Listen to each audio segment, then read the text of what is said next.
Hey, it's Mark here, and welcome to the next edition of the Employee Survival Guide, where I tell you, as always, what your employer does definitely not want you to know about, and a lot more. Hey, it's Mark, and welcome back to the Employee Survival Guide.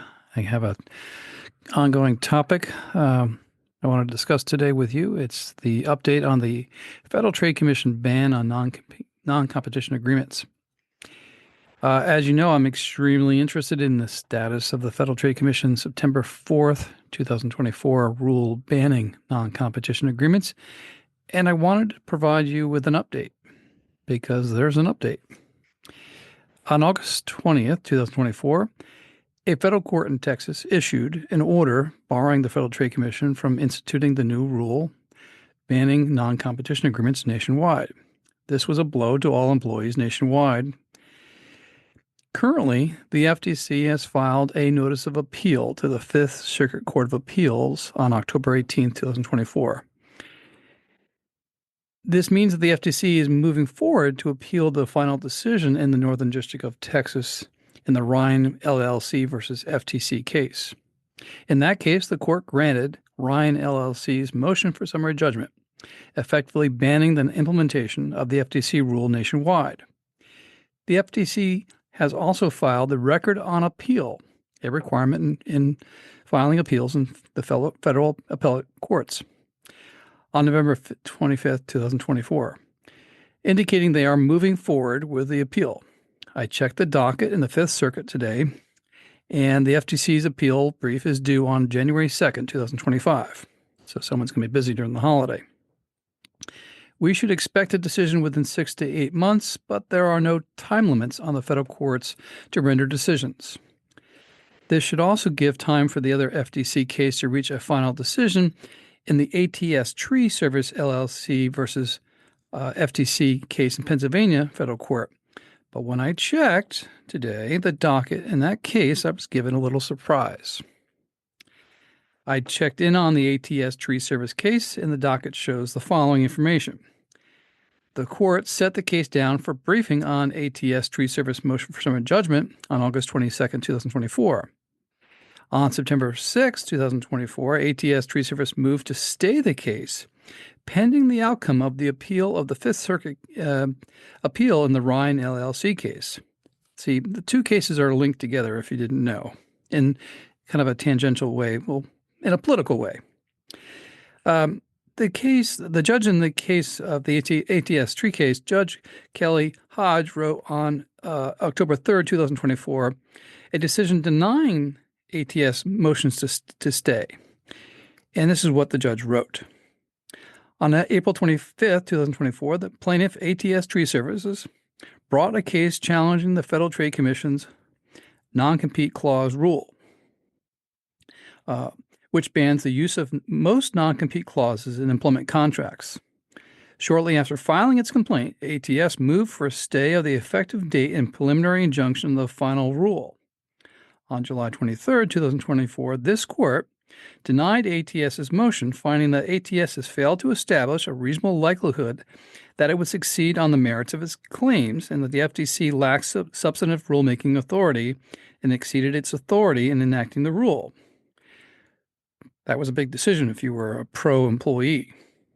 The court then set a briefing schedule for the parties to argue motion for summary judgment. The same week, ATS filed its complaint in this court. Ryan LLC, a tax services firm in Texas, filed a similar case challenging the final rule in the Northern District of Texas. In that case is Ryan LLC versus FTC. In Ryan, Judge Brown found that the rule exceeded the FTC's statutory authority, and it was unconstitutional, and it is arbitrary and capricious, and consequently set aside the final rule via a nationwide injunction. That was a big deal. ATS now moves for a stay in this case until the earliest of the following. Number one, the expiration for the Federal Trade Commission's to file a notice of appeal of the final judgment in Ryan, which it has already done now. If the Commission appeals the Ryan judgment, a decision on the merits of the U.S. Court of Appeals in the Fifth Circuit, well, that's about a year away. Number three, any other event that changed the effectiveness of the Ryan judgment as to ATS. The judge wrote further, ATS asserts that because the court in Ryan issued a nationwide injunction of the rule, there is presently no final rule for the parties to litigate. That's an unusual situation. Thus, the judge wrote, a stay is warranted. The FTC opposes ATS's motion for a stay, arguing that the fact that another district court has set aside the rule will not necessarily overtake plaintiffs' claims in this case. Having considered both parties' arguments and weighed the necessary factors, the judge wrote, the court has determined that a stay is not warranted. The parties shall proceed with summary judgment briefing. The judge goes on to say, in arguing for a stay, ATS is largely focused on the first prong of the analysis, preservation of judicial economy. ATS repeatedly states that because the court in Ryan set aside the final rule nationwide, there is no rule to litigate. Therefore, to attempt to do so would be a waste of both the parties and the court's resources, which is true. The court understands the position of the plaintiff is in, which they described as "quote unquote" awkward. It is true that at present there is no rule in place to litigate or ask the court to set aside. Again, in my opinion, a very unusual, awkward situation in a federal court. However, the court judge goes on to say, the plaintiff must assess and determine how it wishes to proceed with the litigation of this case in light of the circumstances. The fact that the rule is currently enjoined does not mean that it is forever gone. Both parties acknowledge that the FTC may appeal the court's decision, which it already has done, in the Ryan Fifth Circuit, an option that remains available to the FTC, and creates some uncertainty as to the finality of the rule, which is true. There's an appellate process in our courts that has to be remedied, and it can go all the way to the Supreme Court. The judge goes on to say, however, the court does not have a crystal ball to predict what may happen regarding the rule, nor will the court make its decisions based on speculation on that issue. The judge goes on to say, what is clear is that the court does have a responsibility in deciding the issue as to the plaintiff. And there's more that the judge goes on to say. As to the second factor, the balance of harms, ATS makes the case that no one is harmed by a stay in this case because unless and until the Fifth Circuit reverses the Ryan injunction, the current state of the rule will not change. The FTC argues that the public is in fact harmed by a stay because the court has the opportunity and perhaps even the obligation to hear the case for itself and make determinations about the same questions that the court did in Ryan.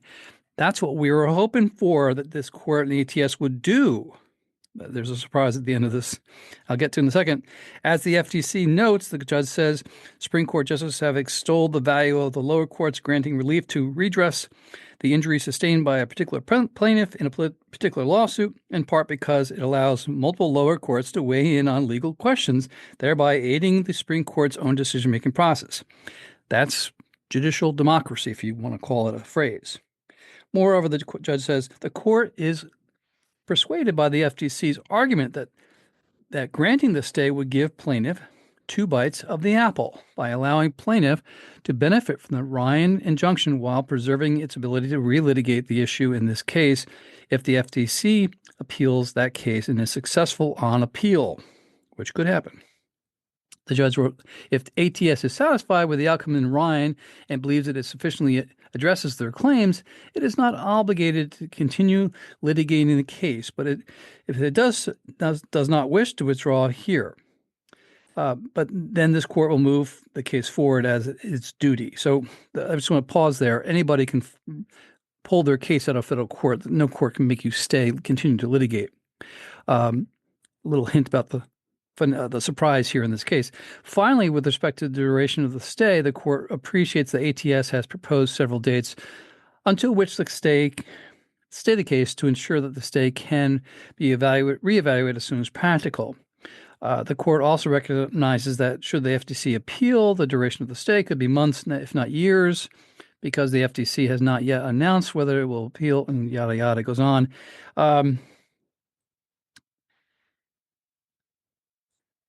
Taking into consideration the arguments put forth by ATS and the FTC and the factors of the court must consider, the court finds that the factors weigh in favor of denying the motion to stay. Allowing this case to move forward would not be an unreasonable and inefficient use of judicial resources. Most significantly, the court believes that it has an obligation and I really want to put emphasis on this, an obligation to hear cases before it and render its determination after thoughtful deliberation based on the facts and the law, thereby providing its analysis to higher courts, litigants, and the public. End quote. Sorry to run you through all that, but that's a significant piece of judicial history regarding this rule. And then here's now the surprise. On October 3rd, 2024, the same day the court issued this order I just read from you, ATS Tree Service filed a motion to extend the deadlines for summary judgment, and the court granted the motion as it was unopposed by the FTC. It doesn't say anything in the docket about why it was unopposed. But then on October 4th, one more day later, ATS Tree Service voluntarily dismissed its own case, which I said before has the power to do it. So there's no pending case in Pennsylvania because ATS has withdrawn its complaint against the Federal Trade Commission on this issue. And the only standing case out there is the Ryan LLC case about containing an injunction against the FTC's rule banning non-competes. So a very significant piece of judicial history for employees. And there are two important forces at play in the judge's decision. First, she recognized the ATS Tree Service can simply withdraw its own case and stand behind the ruling in Ryan LLC case banning the FTC rule. In essence, ATS Tree Service and its employer supporters have won. Why push a case further if you achieve your goal to keep non-compete agreements in the workforce? You don't. But Judge Hodge reveals the other motives at play here. She literally was pushing the parties to continue to litigate the case in her own court, even though another federal court issued a nationwide injunction of the FTC rule. This was very unusual indeed. This was more than just the interest of justice. This was a political move by a judge seeking to enforce the FTC ban and cause a split in decisions, eventually forcing the U.S. Supreme Court to remedy the issue. ATS Tree Service then wisely withdrew their case entirely, which they can do. No judge can force a party to continue to litigate a case they do not want to continue with. What does all this mean for you as an employee with a non-compete agreement in light of the Ryan LLC and FTC versus FTC appeal now pending?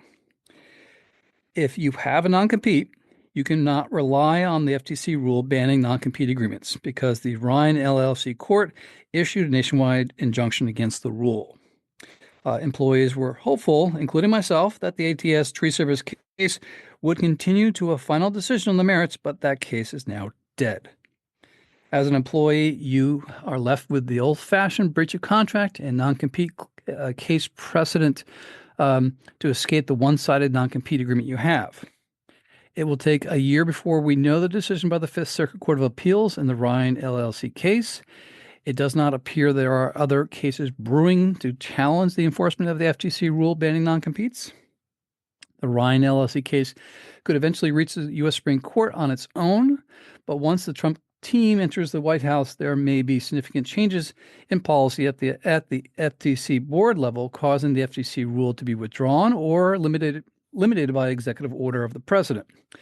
We have to wait and see if President-elect Trump is kinder and gentler to the American workforce. Let's hope he is, because the FTC rule banning non-compete agreements was and is a big win for all employees nationwide.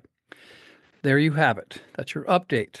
That is literally what the status of the law is regarding this FTC rule. I went into the dockets, as I always do, to see what the judges were doing, the parties were doing, and we are left with just one case. And that's basically an enjoined FTC rule. So we have to wait and see. Hope you enjoyed this. Hope you found it helpful for you.